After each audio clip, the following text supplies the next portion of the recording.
Y finalmente, hay algo que se llama profilaxis posterior a la exposición o PEP.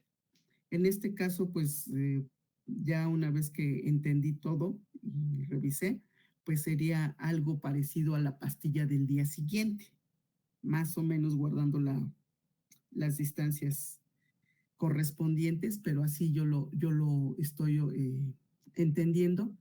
Y este PEP, ustedes ya lo verán ahorita con lo que les platique, pues está indicado cuando ocurrió un evento, como está marcado ahí, único, en el cual esa persona está o estuvo en riesgo de contraer el virus. Por eso dice aquí que para detener la seroconversión del VIH.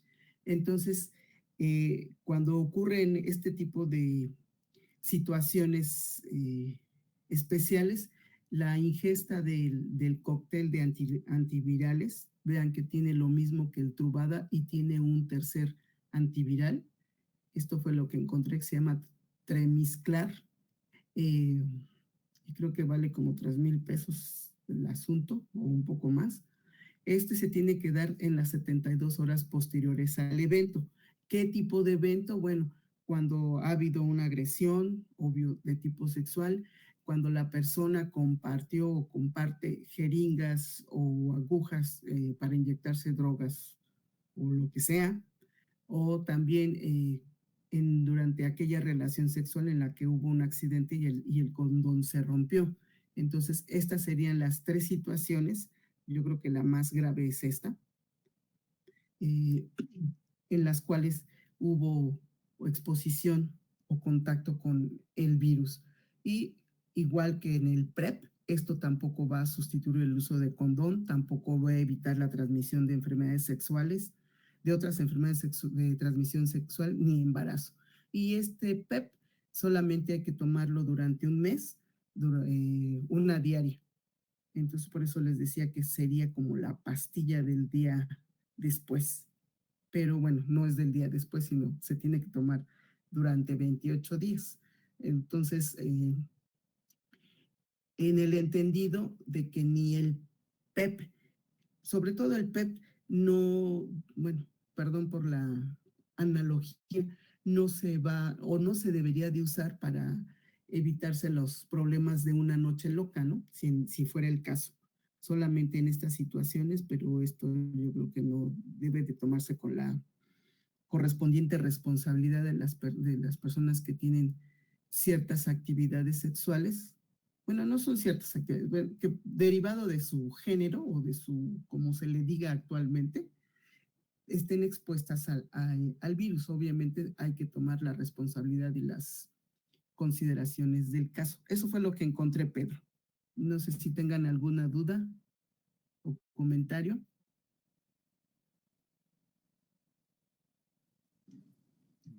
No, todo bien, muchas gracias. Okay. Pedro, es que hablaron al mismo tiempo, no sé si dijiste algo. No, ok, bueno. No. Eso fue lo que encontré. Bueno, entonces hay algo, está raro con mi sonido que se rebota, pero bueno. Entonces, pues cierro esto y ahora pues continúo en la clase pasada donde me quedé. 25. Y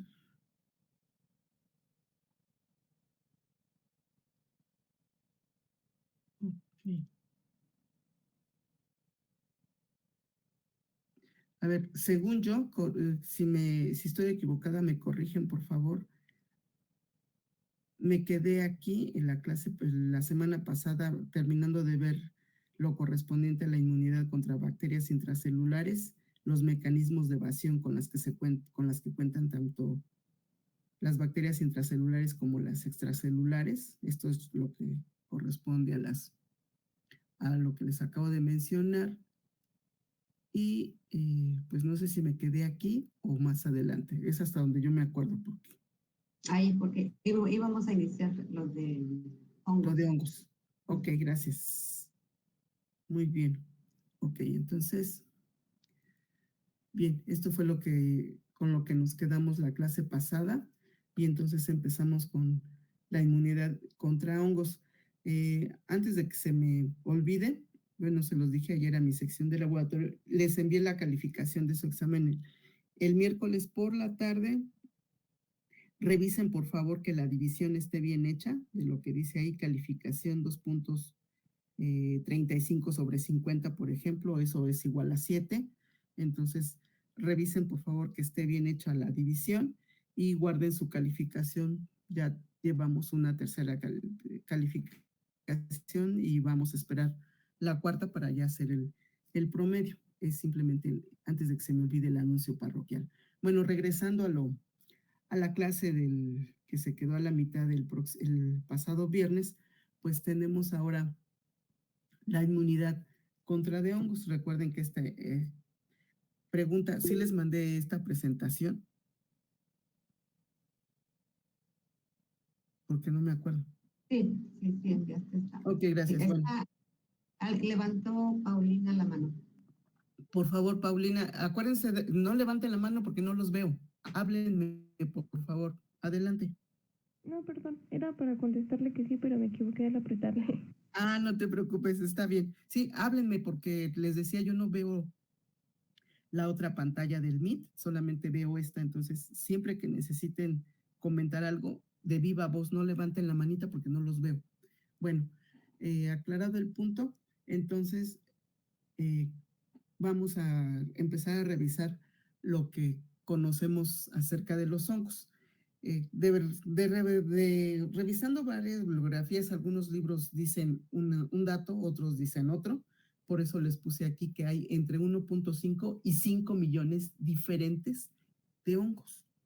Estos tienen la capacidad de crecer en todos los lugares. Ustedes han visto que pueden meter sus tortillas al refrigerador y si no las usaron pronto, tal vez en una semana, ya salen con un bonito crecimiento de color naranja o verde, dependiendo del hongo que haya caído ahí o en la fruta. También ustedes han visto que es muy fácil que la fruta se llene de hongos. Bueno, entonces, y así como en la fruta, en las tortillas, va a haber sobre la tierra, sobre la superficie de algunos materiales, el crecimiento de hongos.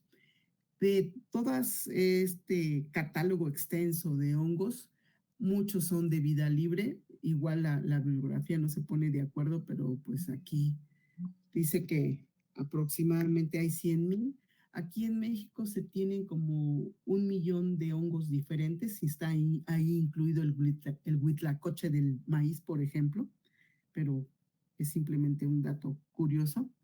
Y de todos los hongos que se conocen, muchos forman esporas. ¿Qué es una espora? Es una forma de resistencia de los hongos que les va a servir para sobrevivir en condiciones adversas, ya sea de deshidratación o de temperatura.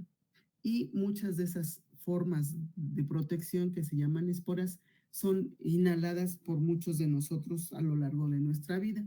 Por ejemplo, el aspergillus, que es el hongo que crece como verdecito o negro en algunas superficies, ese es el género aspergillus, y estas formas de protección pues van a ser, les decía, inhaladas por algunos de nosotros. En algunas ocasiones si son pocas esporas, pues rápidamente pueden eliminarse bajo ciertas circunstancias no es posible. Vamos a ver qué circunstancias son estas. Y así como hay hongos de vida libre, pues hay algunos que son comensales de nuestra microbiota. Un ejemplo son algunas especies de cándida que viven con nosotros y no nos producen daño.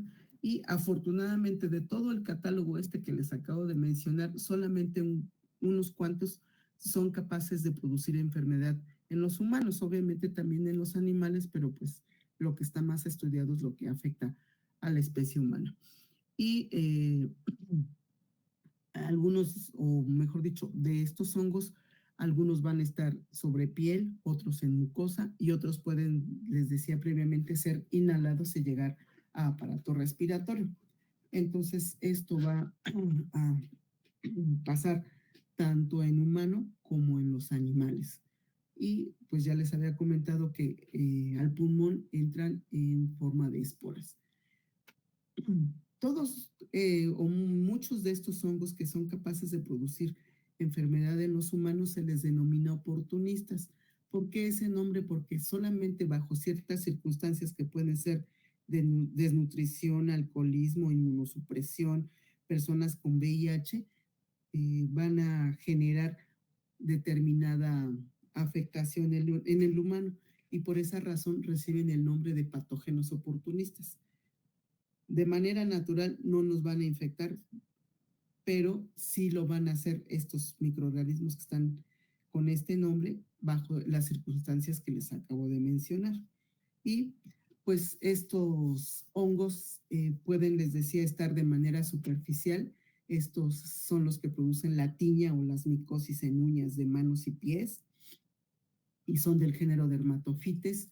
La Candida albicans, que es una especie diferente o en algún momento también puede ser oportunista, pero esta Candida albicans de manera general puede estar en algunos casos como microbiota, pero bajo ciertas circunstancias va a generar micosis en mucosas generalmente y los otros especies que están marcados aquí del lado izquierdo, Cryptococcus, el aspergillus que ya les había mencionado, Listoplasma coccidioides, Blastomyces y Pneumocystis, van a entrar vía aérea y van a llegar a pulmón.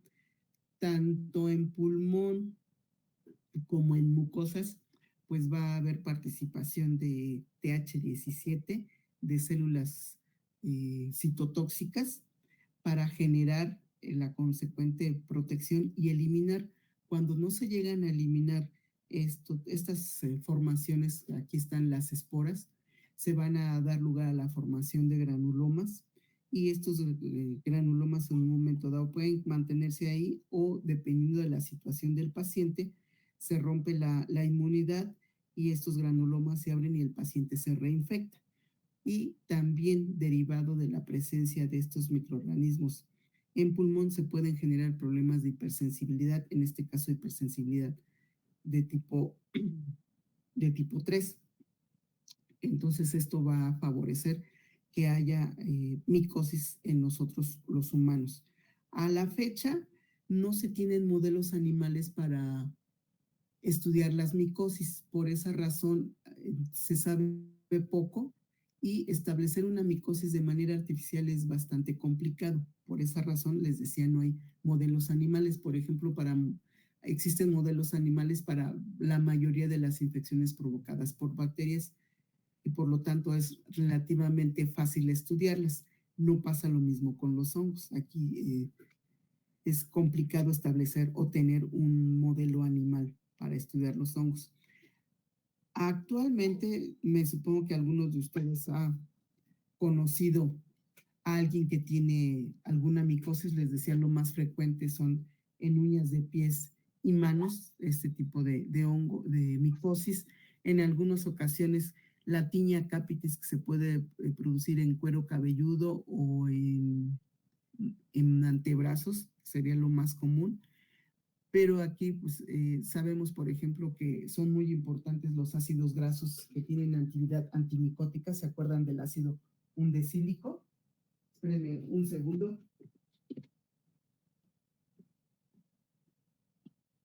Ya, calladita, porque si no, me vas a hacer cierto. Ya, gracias. Y les decía, estas micosis generalmente cuando son en cuero cabelludo que se denomina tiña capitis, todas las micosis que son en piel se denominan tiñas y pues vean que se producen unas inflamación y unas costras y aquí estas costras están dadas por el crecimiento del hongo, ese crecimiento filamentoso que alcanzamos a ver en las tortillas, se llama nifas con H. Entonces esto es lo que genera la gran producción de estas afectaciones. Obviamente pues hay que dar el tratamiento tópico. En algunos casos, si es muy grave la micosis, se da también tratamiento ingerido para favorecer la eliminación de estas tiñas, pero los tratamientos siempre son prolongados porque los hongos son bastante resistentes, entonces se lleva su tiempo eliminar al hongo, pero sí es posible. Entonces, es un ejemplo pequeño de lo que sucede en algunas personas que llegan a tener este tipo de tiñas. Y ya en casos excepcionales, por ejemplo, va a haber problemas sistémicos o infección sistémica, ya no va a ser localizada como esta o lo que ocurre, les decía, en uñas de manos y pies, y va a haber una gran afectación bajo ciertas circunstancias. ¿Qué quiere decir? Cuando hay algún tipo de inmunosupresión, en el caso del SIDA, o les decía, pacientes que son o están desnutridos, cursan con alcoholismo, que pueden ser también diabéticos. Las personas diabéticas son un caso pues especial para muchas, o más bien es un campo fértil para muchas afectaciones, no solamente el problema con la absorción de glucosa, y por lo tanto les decía, ante estas situaciones, todos estos hongos se les denomina patógenos oportunistas, porque al resto de las personas, digamos que somos sanas, entre comillas, no tenemos afectaciones por hongos de este tipo denominados oportunistas. Y obviamente en función de ese estado nutricional o inmunológico, pues el paciente va a cursar con problemas más o menos graves, y en un momento dado, les decía, va a haber una diseminación que puede ser fatal, o simplemente puede de repente pues tener su tos y de repente ponerse medio malito y tener problemas de hipersensibilidad. Por esa razón es muy importante el diagnóstico, porque no es el mismo tratamiento contra una infección de tipo bacteriana que contra una infección de tipo hongo. Entonces, el clínico tiene que hacer los estudios correspondientes para saber cuál es el origen del problema pulmonar. Y aquí, importantemente, ya desde hablando inmunológicamente, las células dendríticas van a ser muy importantes para censar la presencia del enemigo, así como decía el Chapulín Colorado. Y en este caso, la dendrítica, ¿cómo lo hace? Bueno, gracias a sus PRRs tipo lectina C. Acuérdense que son estos que tienen como forma de llavecita. Estos están en verde, en rojo y pues en gris, un color un poco raro. Entonces, estos PRR son los que van a identificar a la lectina, al carbohidrato. Recuerden que, bueno, tal vez no lo sepan, que los hongos tienen sobre su superficie residuos de carbohidratos, y esto es lo que va a censar estos PRR tipo lectina C. Actualmente se sabe que esta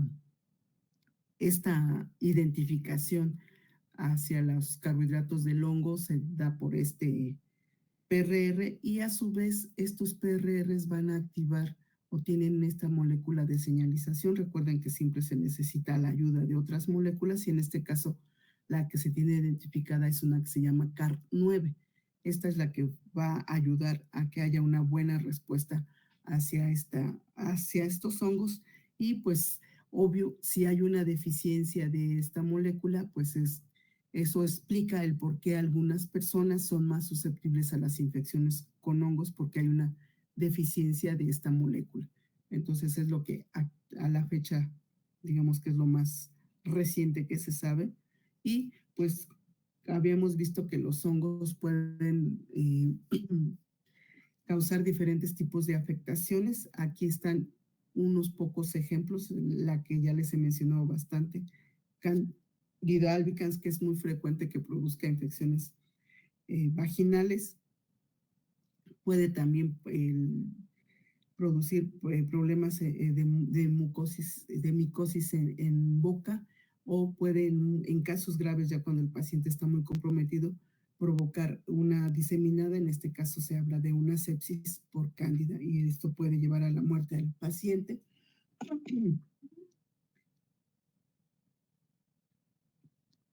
De aspergilos, neumocistis y criptococos van a provocar problemas en pulmón.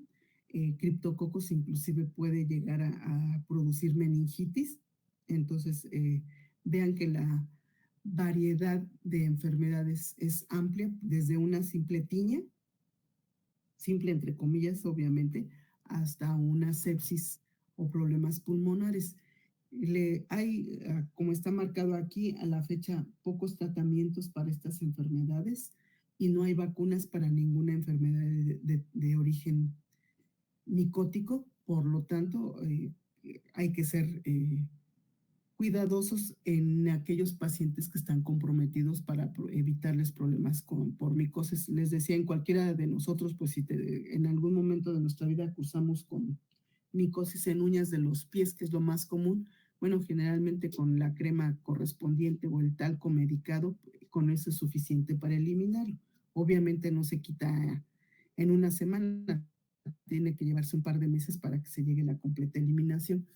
Si acaso sucediera, se recomienda en las micosis de uñas de pies cambiar los zapatos. Bueno, hay algunas personas que no tienen más que un solo par de zapatos, pero si es posible dejarlos al sol, si hay posibilidad de tener más de un par de zapatos, pues rolarlos, dejar que se sequen los zapatos. A todo mundo nos sudan los pies, entonces dejar que esos zapatos se sequen, de preferencia en el sol, para evitar que las esporas del hongo se mantengan en esos sitios, y ser estrictos con la limpieza de los pies. Por esa razón, siempre dicen que en lugares abiertos, balnearios y cosas por el estilo, siempre usar las chanclas correspondientes, ¿no?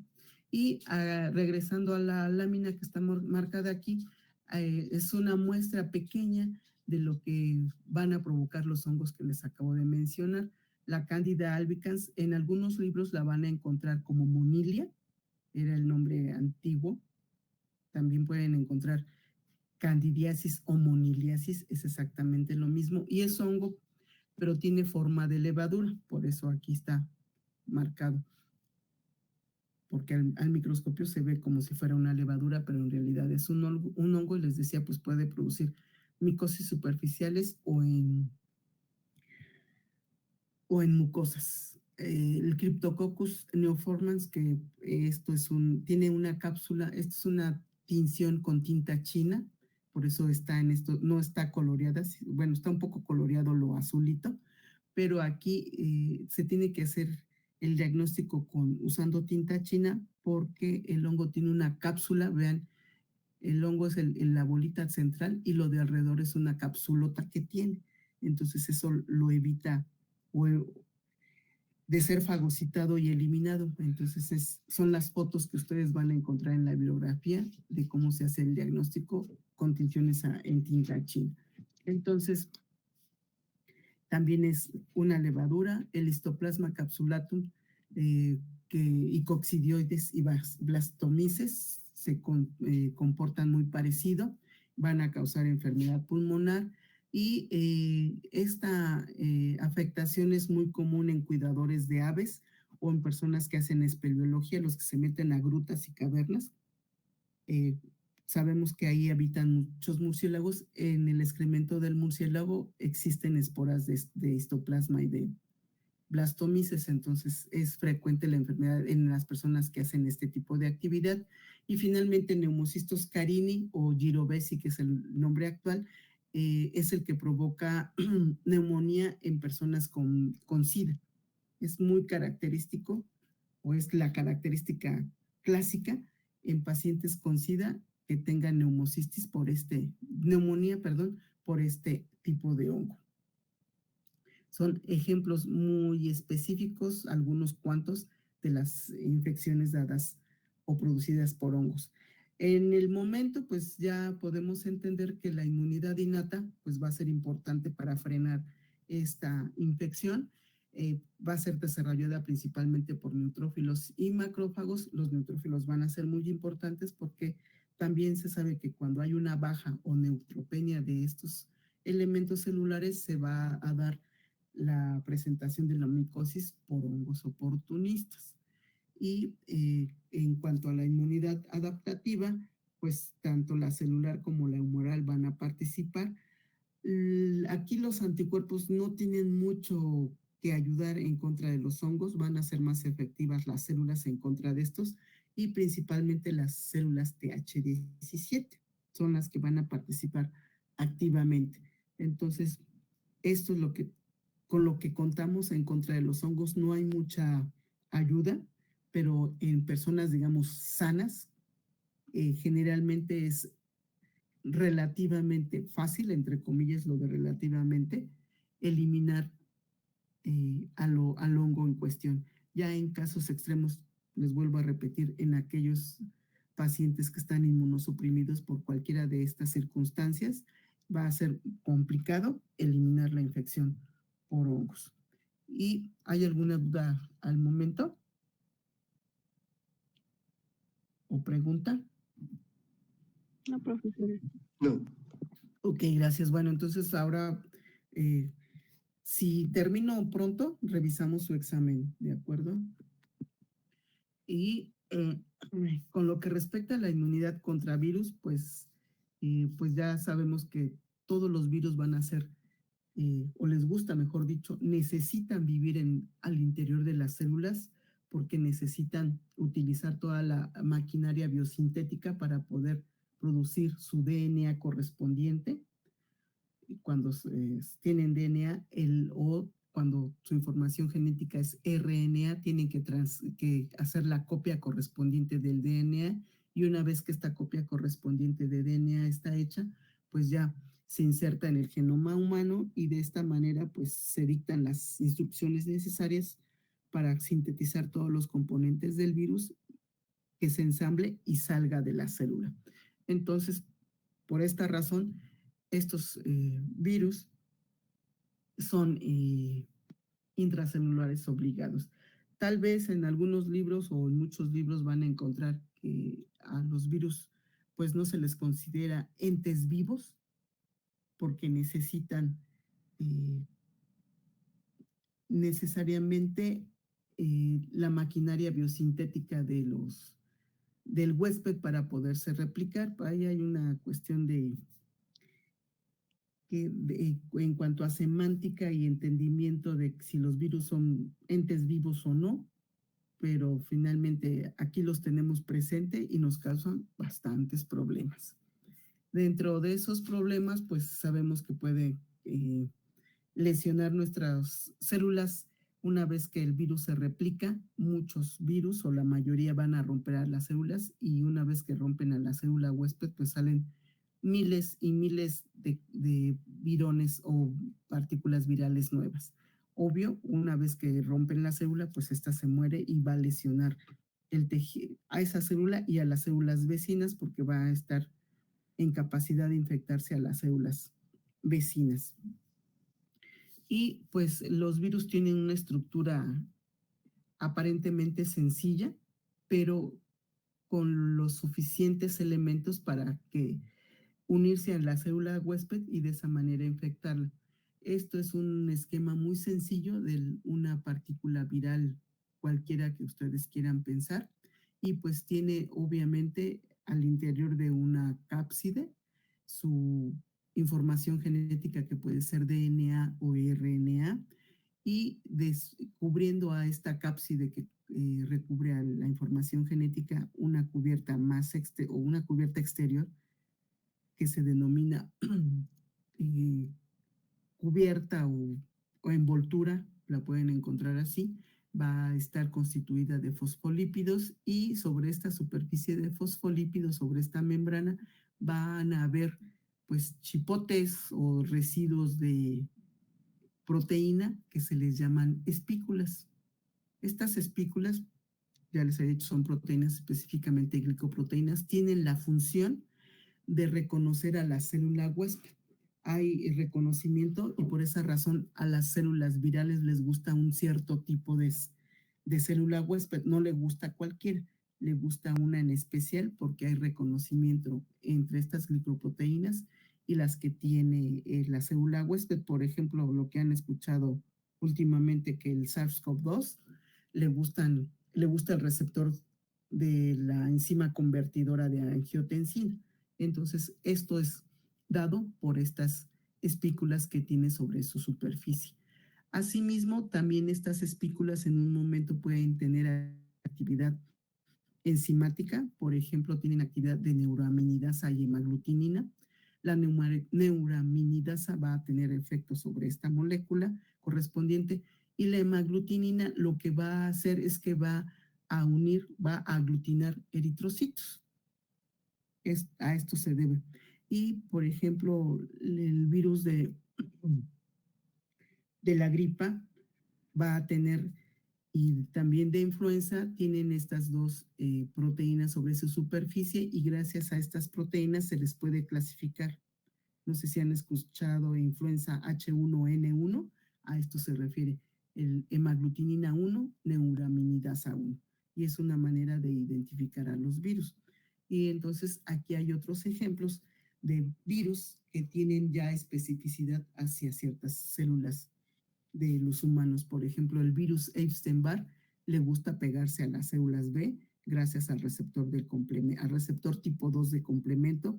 Ya habíamos visto que al VIH le gusta unirse a células T y macrófagos, también a células dendríticas, vía receptores de quimiosina y a las células T, obvio, por CD4. En este caso son las cooperadoras. A los virus de la gripe les gusta, pues ya sabemos que estar en el epitelio de tracto respiratorio y esto se une gracias a los residuos, que todas nuestras células tienen residuos de ácido ciálico y los rinovirus pues les gusta el epitelio nasal y estos se unen por estas lectinas que son ICAM1.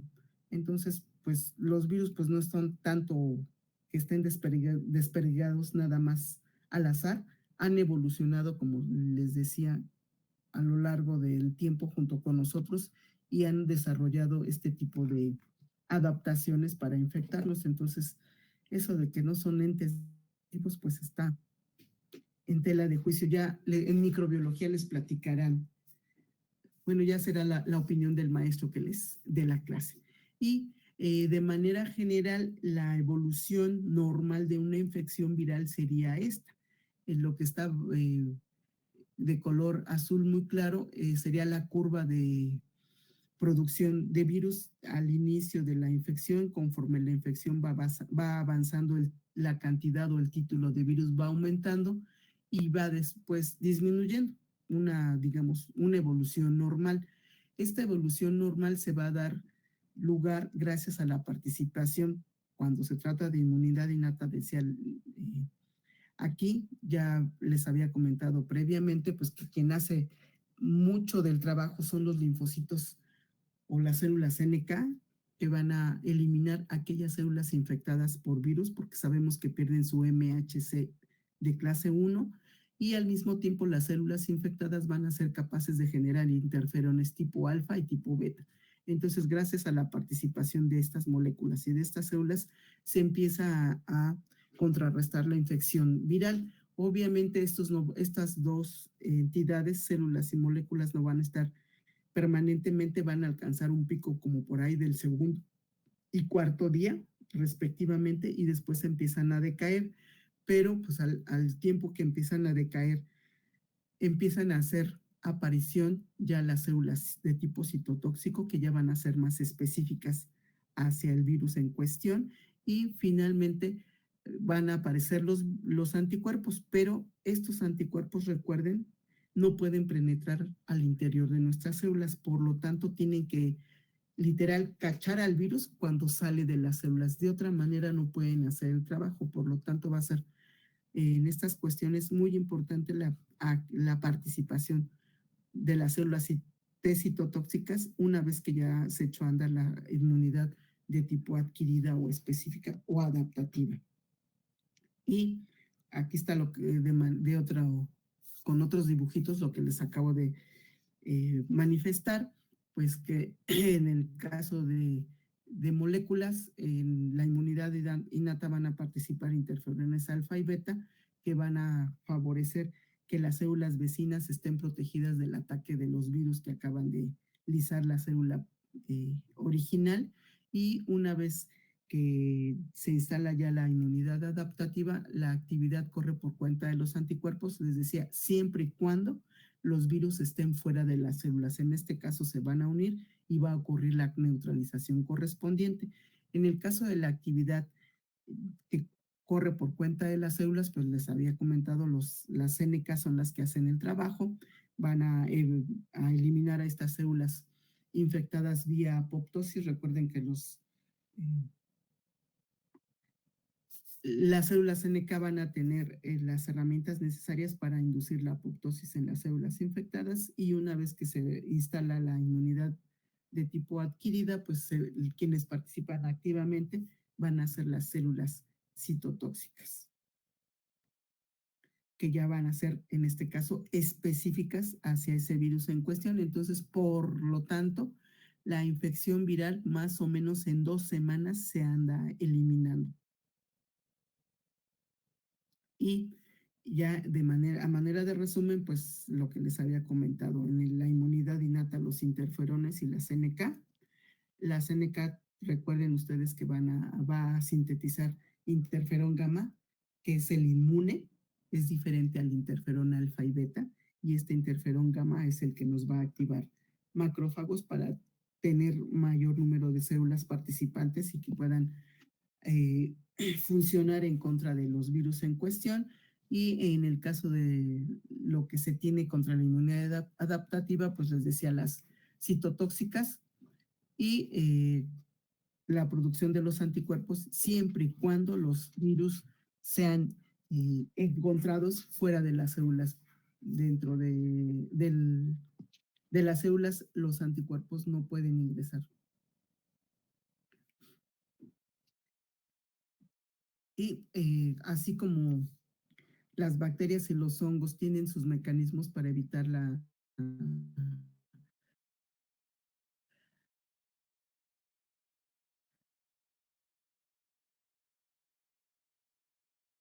respuesta inmune, los virus también tienen lo propio, han hecho lo correspondiente para la respuesta inmune propia, y pues se ha encontrado que, por ejemplo, los rinosuperficie, el virus los cambia con bastante frecuencia, entonces es un ejemplo de variación antigénica, y eso evita que la respuesta inmune pueda avanzar. La expresión de los glicanos sobre la superficie del virus también hace eh, que no haya una buena producción, o no se haya encontrado bien el candidato para vacunas, precisamente por esta circunstancia de la variación antigénica que presenta el virus del VIH. También algunos virus pues van a evitar que sean procesados por los mecanismos que ya conocemos para el procesamiento del antígeno. Vean que a varios niveles evitan que sus moléculas sean procesadas y presentadas. Otros van a producir citocinas inmunosupresoras, por ejemplo, el Epstein-Barr es capaz de sintetizar interleucina 10. El VIH, pues obviamente ya sabemos que va a disminuir de manera considerable el número de células, entonces eso va a favorecer que la respuesta sea pobre hacia el virus, y al mismo tiempo la respuesta también sea muy pobre frente a otro tipo de infecciones. Entonces, pues les decía, los virus están bien adaptados para infectarnos y evitar de cierta manera eh, su eliminación por parte de nuestro sistema inmune. Y esto es un ejemplo de herpes. Es un herpes labial. Ya bueno, aquí ya está en retroceso, ya hay costras, ya se está secando, pero es bastante doloroso, porque al virus le gusta quedarse en terminaciones nerviosas. Y en el caso de ciertas enfermedades virales, sí se pueden prevenir vía vacunación. ¿Cuáles serían estas? Bueno, el ejemplo, ya la poliomielitis, actualmente en el mundo quedan pocos países, serían estos tres hasta hace un año. Todavía, bueno, esto es 2016, eso no es hace un año, maestra, pero todavía hace un año, porque ya lo revisé. En estos países todavía había poliomielitis. La fundación de Bill Gates y exmujer Belinda Gates, bueno, ya no sé cuál sea su apellido ahora, pero cuando eran matrimonio y todavía hasta la fecha siguen trabajando juntos, ellos tienen una campaña muy fuerte para tratar de eliminar ya la poliomielitis en estos 3 países. Vean, finalmente son países muy pobres. Pakistán está en guerra eterna, entonces no es, obviamente la cobertura o sus sistemas de salud, desconozco si existe, pues es muy pobre y por lo tanto todavía hay casos de poliomielitis. Ya son muy poquitos, pero se está tratando de eliminar de esta manera también esta enfermedad. Eh, Pasando a la influenza, pues ya sabemos que es una enfermedad estacional. Vacúnense, por favor, si es que no lo han hecho, ya empezó la campaña. Y de la influenza, pues se sabe que hay 2 tipos principales de virus, el A y el B.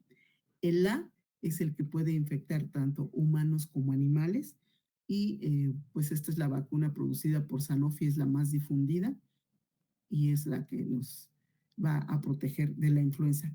Ojo, esta es una enfermedad viral. Les he mencionado que hay una bacteria que se llama Haemophilus influenzae, pero es totalmente diferente a esto. Simplemente se los menciono para que no caigan en esa confusión. Pero entonces la influenza es producida por un tipo de virus.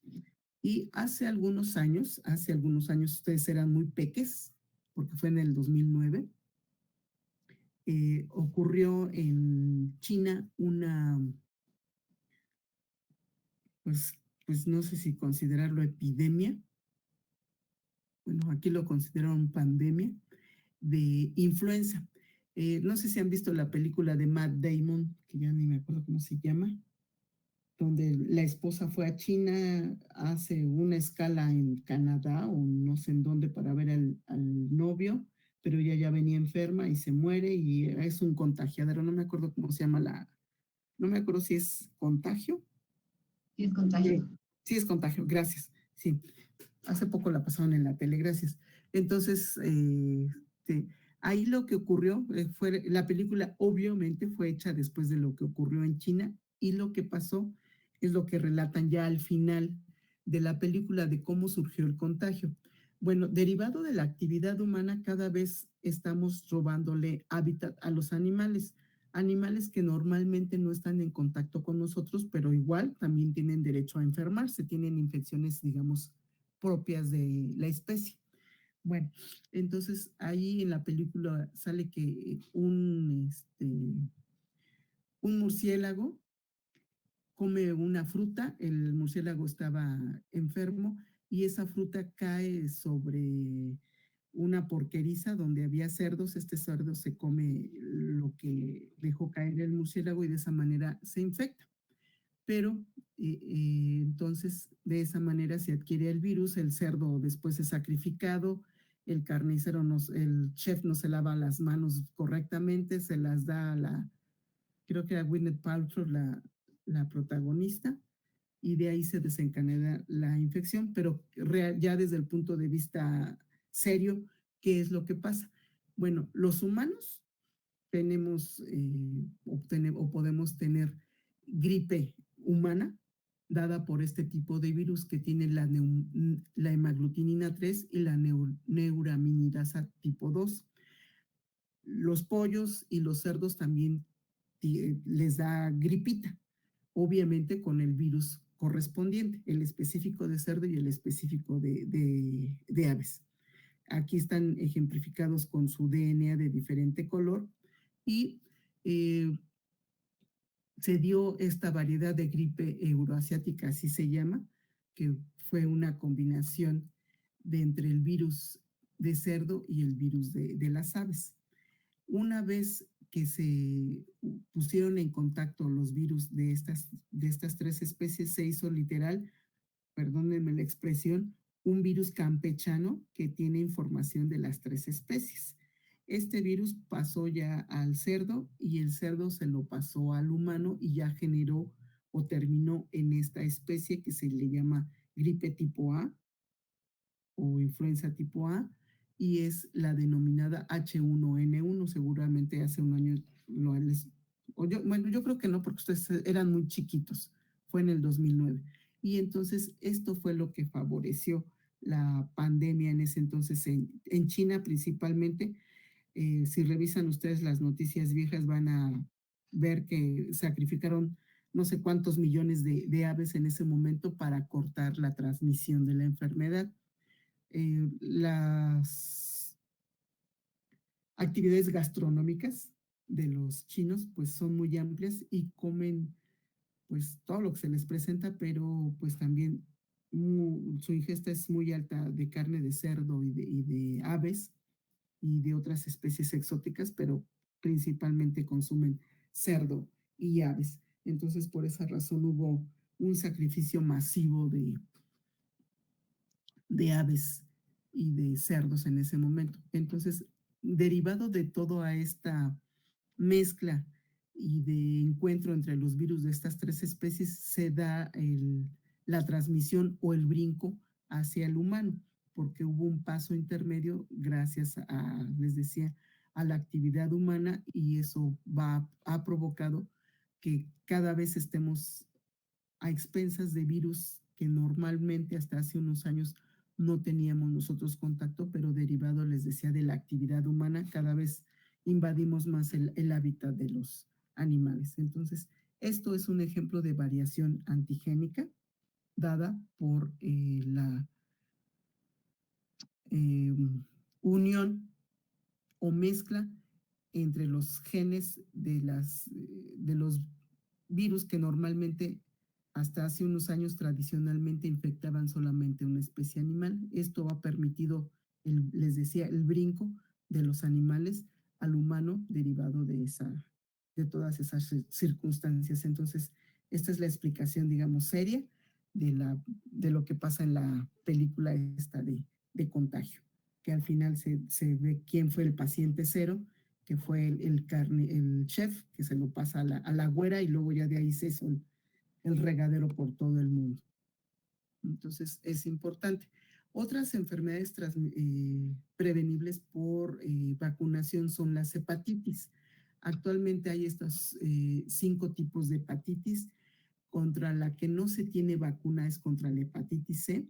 Las más comunes van a ser estas que están aquí marcadas. La hepatitis A y la E se transmite por alimentos contaminados con materia fecal y las hepatitis B, C y D van a ser transmitidas por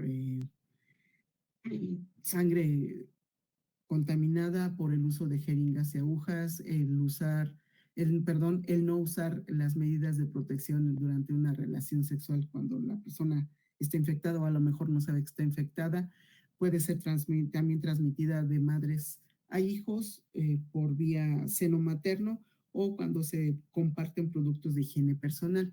De las 5, solamente la única con la cual no se cuenta vacuna es con la hepatitis C. Entonces, ¿por qué no hay vacuna? Bueno, porque hay varios serotipos y también hay gran variación antigénica, por lo tanto no hay vacuna contra la hepatitis C, pero contra las otras vacunas, principalmente hepatitis A y B, y les recomiendo que ustedes que van a tener una vida profesional en un futuro cercano, estén vacunados contra hepatitis B. Creo que su cartilla en su cartilla de vacunación, revísenla, está indicada la vacuna de hepatitis B. Si no la tienen, bueno, en un futuro aplíquensela para que estén protegidos. En algunos libros también se menciona que las vacunas contra hepatitis B son preventivas para evitar cáncer de hígado, porque los virus, cuando producen la hepatitis correspondiente, pueden generar en cirrosis. La cirrosis ya va a ser el daño del hígado o pueden desencadenar cáncer. Entonces, en algunos libros, a las vacunas de este tipo también les llaman como preventivas de cáncer, simplemente por. Y otra infección muy importante y que desde algunos años para acá también tiene bastante impacto e importancia son las infecciones provocadas por el virus del papiloma humano. Actualmente ya se conoce que existen 100 tipos diferentes. De estos 100 tipos, 60 son los causantes de verrugas que se van a presentar en manos y pies. No sé si se acuerdan cuando vimos hipersensibilidad que les mostraba la foto de una mano que tenía muchas bolitas en el dorso.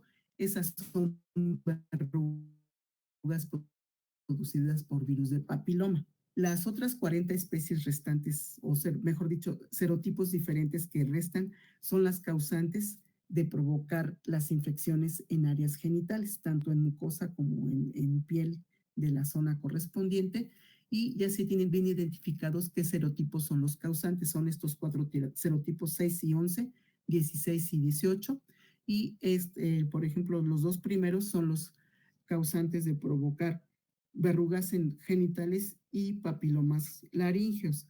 Y los otros 16, los otros 2 serotipos 16 y 18 son los causantes de provocar el cáncer cervicouterino en mujeres y cáncer anal en hombres. Por lo tanto, hasta donde yo tengo entendido, en su cartilla de vacunación también está indicada la vacuna contra el papiloma humano. Si en su momento no se las aplicaron, es recomendable que se las pongan. Son solo 2 dosis con una diferencia de 2 meses entre una y otra. La vacuna más difundida es el Gardasil, así se llama el nombre comercial, porque contiene los 4 serotipos importantes. Hay otra que ya no me acuerdo. Bueno, cuando veamos vacunas se las menciona, que solamente contiene 2 de los 4 virus, pero pues la más recomendada es el Gardasil para prevenir la transmisión del papiloma humano, y en un momento dado ellas y ellos pueden generar o desarrollar algún tipo de cáncer. Entonces, por esa razón es deseable que tanto varones como mujeres se vacunen para prevenir la transmisión del papiloma humano. Entonces, esas son las infecciones transmitidas por virus que se pueden prevenir por vacunación. Y finalmente, vamos a revisar, creo que sí, finalmente, las infecciones provocadas por parásitos. Se considera parásitos ya microorganismos más complejos, por llamarlos así, y los parásitos van a englobar protozoarios, helmintos y ectoparásitos, como pueden ser garrapatas, ácaros y piojos. Todos esos, los últimos que les acabo de mencionar, siempre van a estar sobre la superficie corporal, pero los parásitos de los cuales normalmente creo que entendemos van a ser aquellos que van a estar al interior de nuestro organismo, ya sea en circulación sanguínea o dentro de intestino. Y actualmente, bueno, el COP2 vino a desplazar los números a nivel mundial, pero hasta antes del SARS-CoV-2, las parasitosis tienen una gran morbilidad y una gran mortalidad. ¿A qué me refiero con morbilidad? Bueno, que pueden afectarse muchas personas, y de estas muchas que se afectaron, otras tantas pueden ser muertas por efecto de la parasitosis. Están muy difundidas las parasitosis a todo lo largo y ancho del mundo. Por ejemplo, el paludismo, tan solo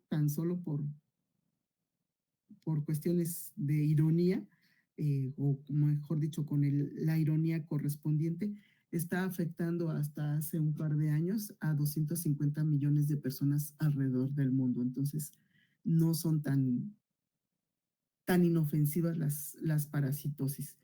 Tienen la cualidad los parásitos, de presentar ciclos complejos de vida. Muchas veces necesitan hacer parte de su ciclo de vida en un huésped, que puede ser un mosquito. Han escuchado, por ejemplo, que el paludismo se transfiere por picadura de mosquitos.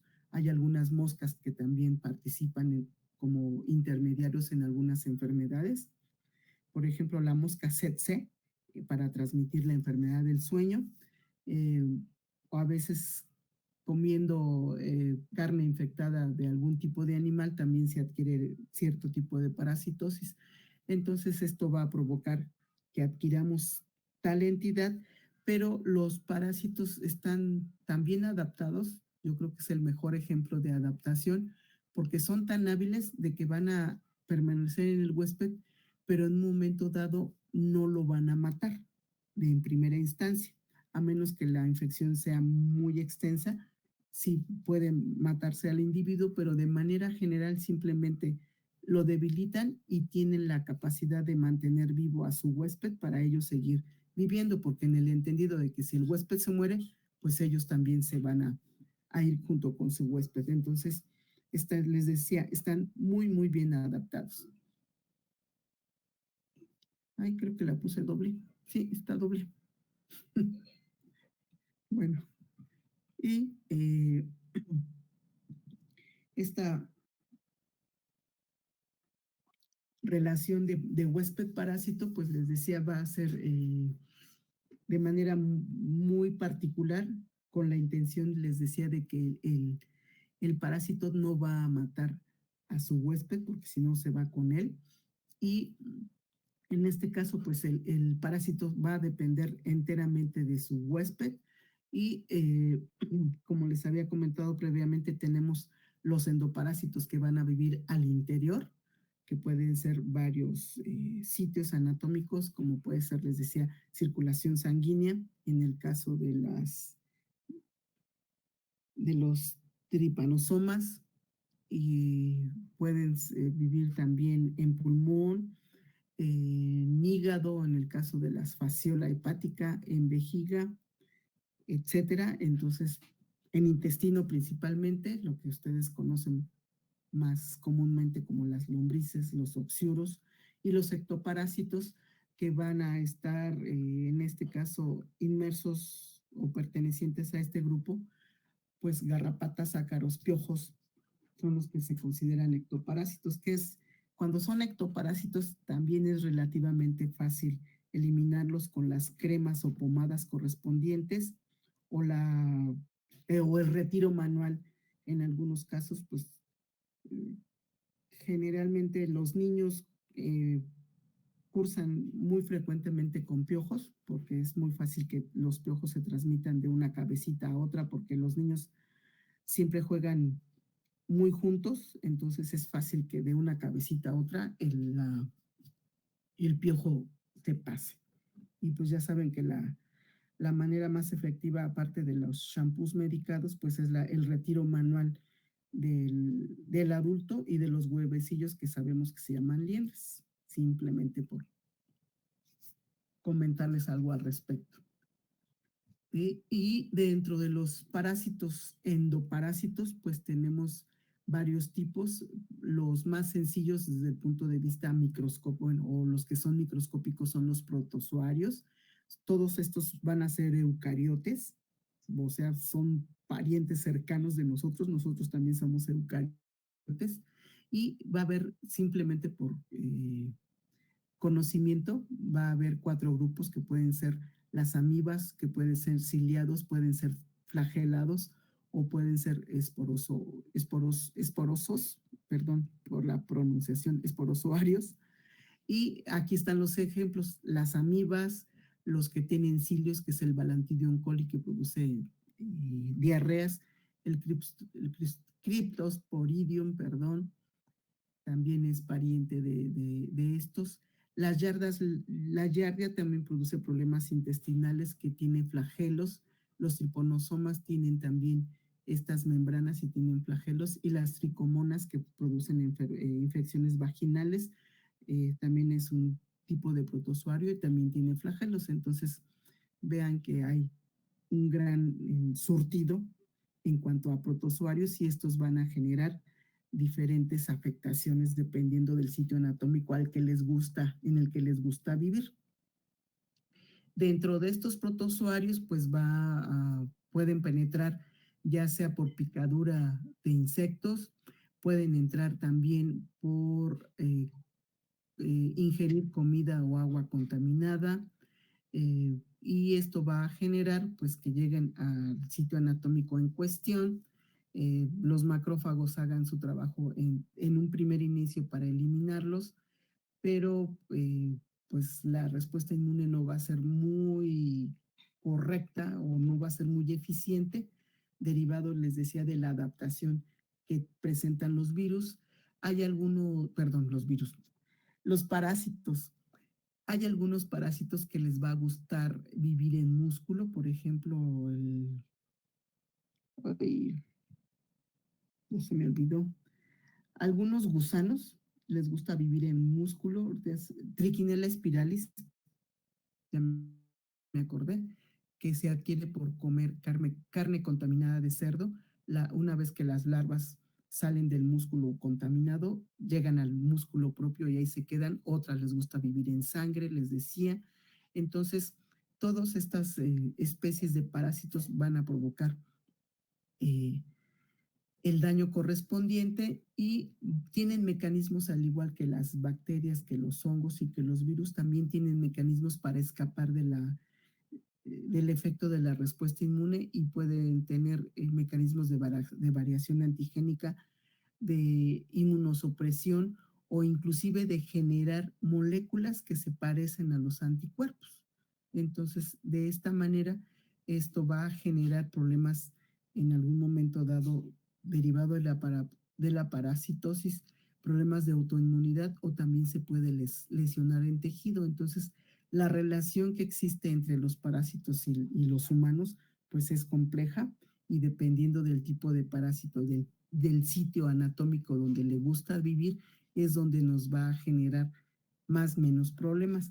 Creo que o aparentemente no es creo, aparentemente los que provocan un poquito de menos daño van a ser las infecciones intestinales, porque finalmente con algún jarabe, alguna pastilla o a veces té de epazote en algunas parasitosis es suficiente para eliminar el parásito en cuestión. En otras ocasiones hay que dar un tratamiento más enérgico para eliminar las parasitosis cuando se trata de intestinales. Cuando ya están en otro sitio anatómico es mucho más complicado.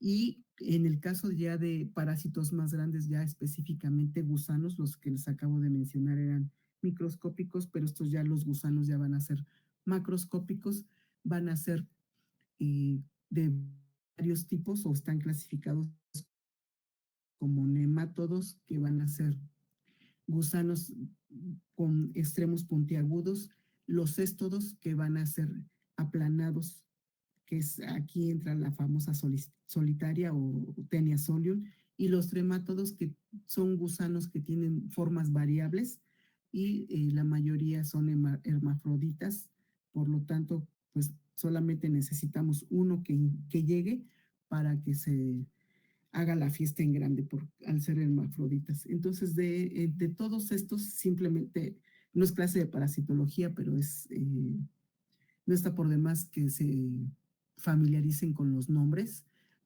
Estos que están aquí, estas especies de gusanos, Oncocerca, Loa Loa, y, ay, se me olvida el nombre del W.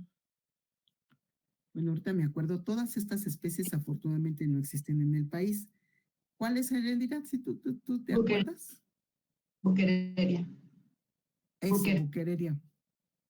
Buqueria bancrofti. Todas estas afortunadamente no existen en México, existen en África, pero es un problema de salud muy importante.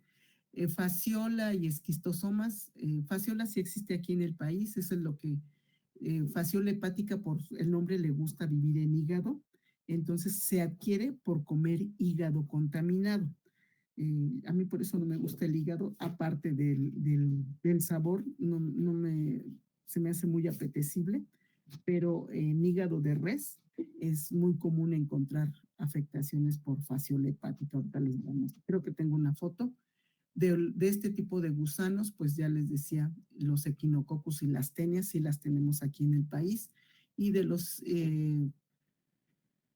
parásitos que les gusta vivir en nuestro intestino, pues son las famosas lombrices intestinales. El nombre correcto es Ascaris lumbricoides, las triquinelas, los gusanos de Guinea, estos gusanos de gancho, no los tenemos aquí en el país, existen en otros países. En África, tristemente África, a pesar de que es un continente muy rico en muchos recursos, por circunstancias de dominio y etcétera, es un país muy pobre desde el punto de vista económico, más bien sus residentes son muy pobres desde el punto de vista económico y también los problemas de salud son muy fuertes. Entonces, pues pobres africanos les va como en feria, pero bueno, si los dejaran de explotar, quien los explotan a lo mejor les fuera mejor.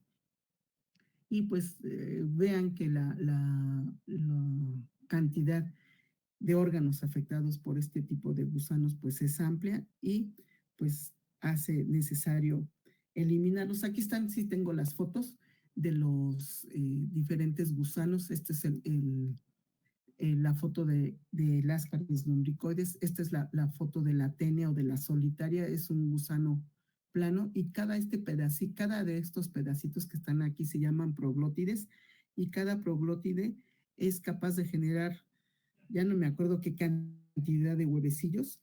Por lo tanto, esta tenia siempre se le llama solitaria porque solamente va a haber un gusano de este tipo en intestino y puede llegar a alcanzar, hay reportes de que en un momento dado puede alcanzar a tener 10 metros de longitud.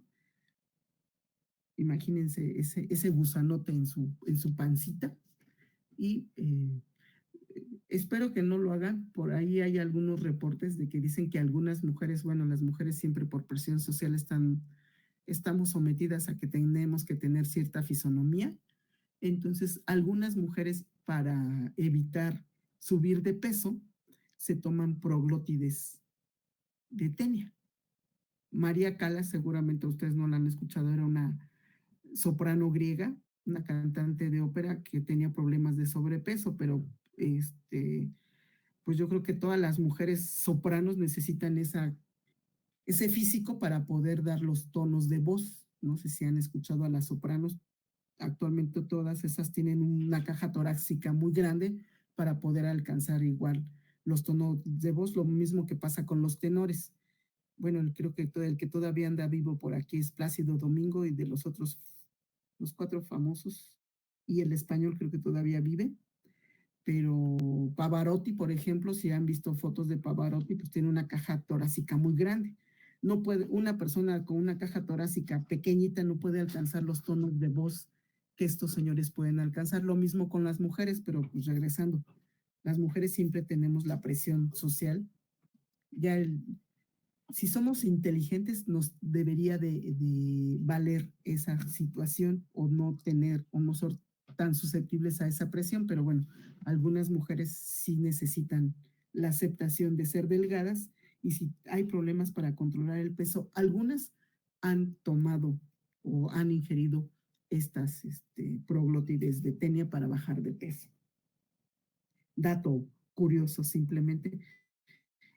Y María Callas se murió, creo que por la infección de tenia, porque no sé cuántas se tomó para estar atractiva. Y dicen las malas lenguas que su pareja era también otro griego, Aristóteles Onassis, simplemente para que revisen los chismes. Bueno, y esta es una fasciola hepática, que es un trematodo, es un gusano plano que tiene forma como de hojita, aquí nada más está una parte de la fasciola, pero les decía, esta le gusta vivir en hígado. Cuando nosotros adquirimos la infección, o el parásito, mejor dicho, por la ingesta de hígado, pues lo vamos a tener en nuestro órgano y va a provocar problemas. Y estos son los oxiuros, son unos gusanos muy pequeñitos, aproximadamente de 1 centímetro, y ese comercial del medicamento, que ahorita se me olvidó cómo se llama, de la cancioncita de Si te pica la colita, se refiere a que estas personas tienen oxiuros. ¿Por qué les pica? Bueno, porque estos gusanos, las hembras exclusivamente salen vía ano y en los pliegues salen de recto y en los pliegues del ano ahí depositan los huevecillos. Entonces ese movimiento hace que la zona de comezón y ahí depositan los huevecillos las hembras. Los niños, mayoritariamente, los adultos también, se van a rascar la zona. Por lo tanto, en las uñas se van a quedar los huevecillos y si no hay un buen aseo, estos huevecillos van a llegar a boca y de esa manera se repite el ciclo de infección. Por esa razón se dice que estas infecciones son vía ano, mano, boca, por esta circunstancia. Entonces, si les llega a picar, por favor, tómense la correspondiente medicamento. Ahorita se me olvidó el nombre del medicamento que usaba esa cancioncita, pero todas estas afectaciones son relativamente fácil de quitarlas. No pasa así, por ejemplo, cuando de la tenia, los huevecillos en un momento dado se liberan y pueden broncoaspirarse, llegar a pulmón, y una vez que llegan al pulmón pueden llegar a cerebro, o cuando la carne de cerdo tiene en los pueblos a la carne de cerdo que tiene huevecillos de tenia, se le llama granillo, son unas bolitas blancas, y esas bolitas son los huevecillos, o mejor dicho, es la larva joven. Y si esta larva joven se ingiere y les decía es broncoaspirada y llega a cerebro, se produce la cisticercosis cerebral, puede llegar a cerebro el cisticerco, y obviamente pues producir los problemas neurológicos correspondientes. Entonces, vean que muchos de los microorganismos están perfectamente adaptados para sobrevivir y en un momento dado no matar al huésped. En este caso de los parásitos, pues la inmunidad innata no tiene gran cosa que hacer, porque muchos de estos parásitos van a resistir la fagocitosis por los mecanismos que tienen para evitarla. Eh, y algunos, inclusive si son fagocitos, pues les gusta vivir muy plácidamente al interior de los macrófagos. Por eso razón está lo que les puse aquí, la inmunidad innata no sirve de mucho. En algunos casos la inmunidad adquirida pues va a ser importante. Cuando se trata de protozoarios, la participación de la respuesta TH1 es importante. Cuando es por el mintos, pues la participación de la correspondiente de las cooperadoras 2, pero mayoritariamente en muchos casos los eosinófilos son los que nos van a ayudar a contrarrestar la infección por parásitos, y también estos eosinófilos van a, vía sus gránulos que tienen al interior, son los que van a favorecer, les decía, la eliminación y eh, la producción también de IgA, porque hay una participación importante de los parásitos en mecanismos de hipersensibilidad, específicamente alergia. Acuérdense que la hipersensibilidad de tipo 1 es donde se va a favorecer la producción de IgE. Entonces, esta IgE es la que en un momento dado va a favorecer que haya eliminación de estos microorganismos. En algunos casos, pero estos por estudios in vitro, se ha logrado la eliminación o mejor dicho, se ha provocado la muerte de estos gusanos con ayuda de anticuerpos de la clase IgG, pero les decía, esto es solamente in vitro. In vivo eso no ayuda mucho. Los que sí participan activamente son los anticuerpos de la clase IgE. Actualmente, vacunas contra parásitos no hay, porque tienen bastantes mecanismos de variación, de evasión inmune. Muchos están, les decía, muy bien adaptados. Aquí están simplemente mencionados principalmente las amibas, que específicamente la Entamoeba coli es la que va a producir mayor problemas de tipo intestinal. El Plasmodium falciparum, que es el responsable del paludismo aquí en México, tiene varios mecanismos para evadir la respuesta inmune. Entonces, por lo tanto, no es posible desarrollar vacunas adecuadas para contrarrestar estas enfermedades en cuestión. Y en el caso del cisticerco, una vez que les decía, se adquiere esta forma, pues también tiene manera de contrarrestar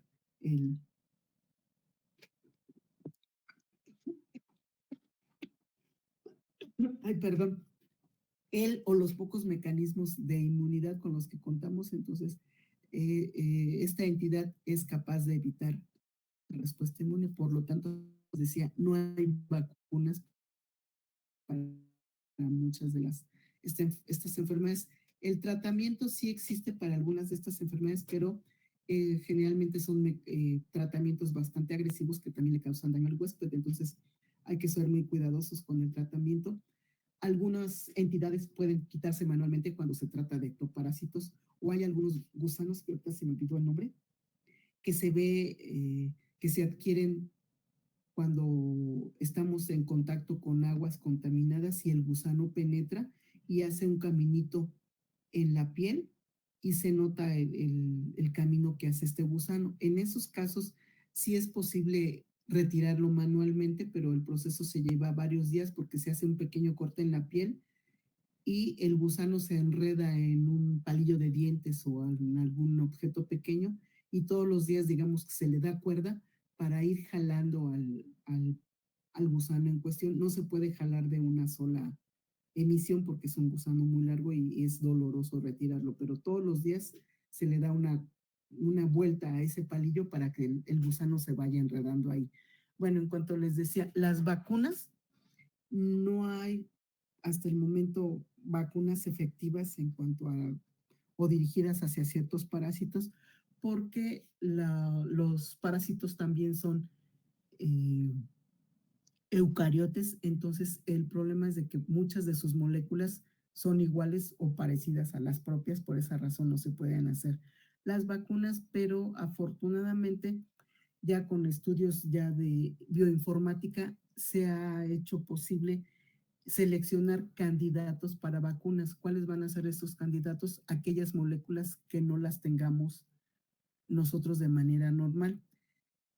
Eso es un logro, pero el, lo malo del desarrollo de las vacunas en un momento dado, la industria farmacéutica no se ha abocado a poner mucha atención porque el posible público que se las podría comprar no tiene con qué. Nuevamente regreso a los países pobres, principalmente africanos, pues esos países no tienen con qué pagar las vacunas, entonces por eso la industria farmacéutica no ha puesto mucho de su parte para proceder a desarrollar estas porque pues para ellos no sería redituable la inversión, puesto que no la podrían recuperar porque no hay manera de pagarla. Entonces, es lo bueno y lo malo en cuanto a la producción de las vacunas, pero pues algunos organismos sí se han dado a la tarea de hacer el diseño correspondiente para algunas entidades.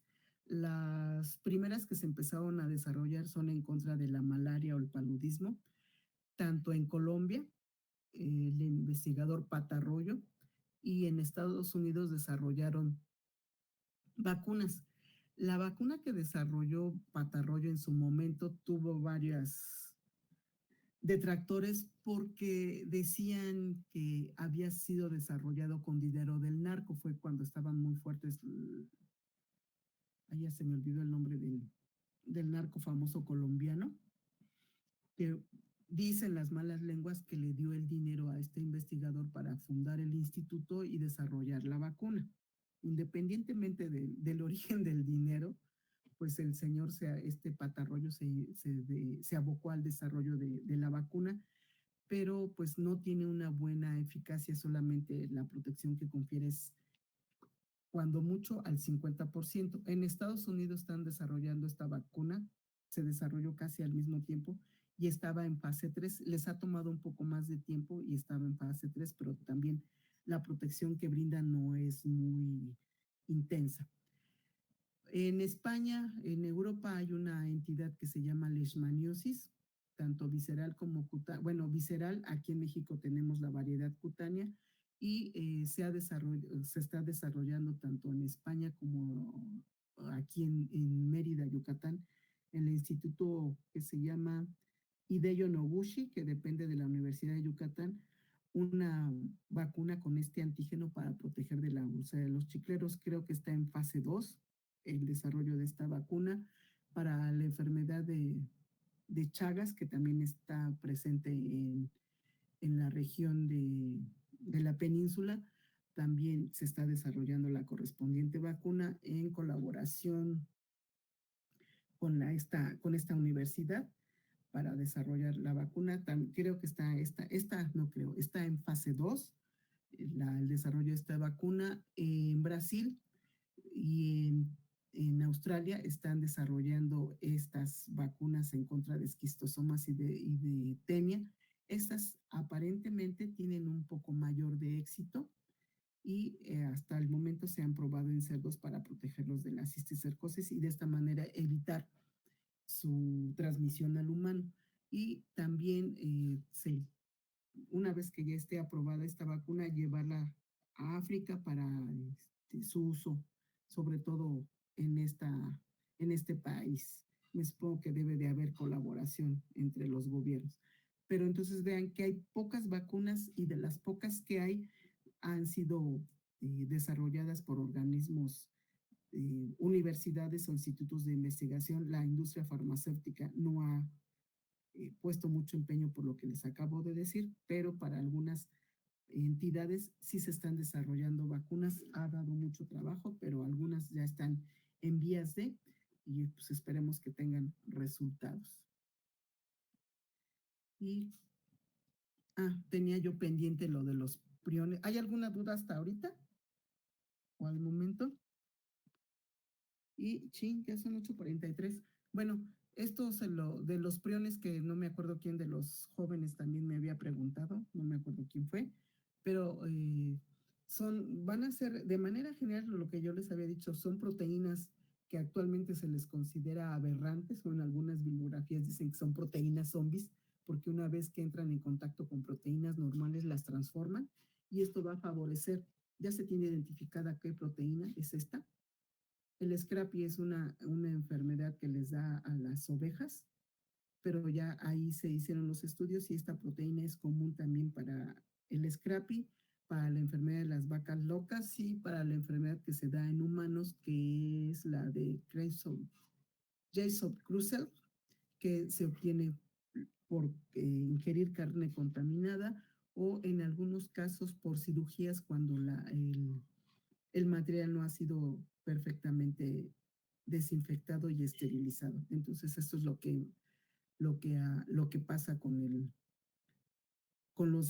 estas proteínas, y van a favorecer que, por ejemplo, en el caso de las vacas locas o en la enfermedad que sería lo mismo para el humano, haya, pues, el cerebro tome un aspecto como de esponja, por eso se le llama encefalopatía espongiforme, porque el cerebro toma esa conformación o ese aspecto, y a medida que avanza la enfermedad, pues el paciente puede fallecer dependiendo de la gravedad en 6 meses o un año, porque como el cerebro va lesionándose, pues pierde capacidad de hablar, de deglutir, de comer, etcétera, etcétera. Entonces el paciente se va rápidamente. No hay tratamiento.